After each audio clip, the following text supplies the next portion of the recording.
Another package from the TikTok shop. Let's go ahead and open it.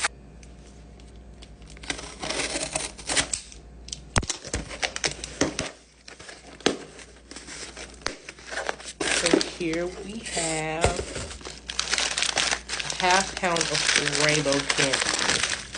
But this is basically freeze-dried Skittles. They also gave me a couple freebies, some candy I don't eat Twizzlers, but I'm gonna fuck this Jolly Rancher up. Let's do a red one.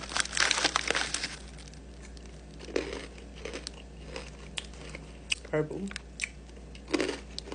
I'm not that much of a candy person, but I'll give this a 9 out of 10.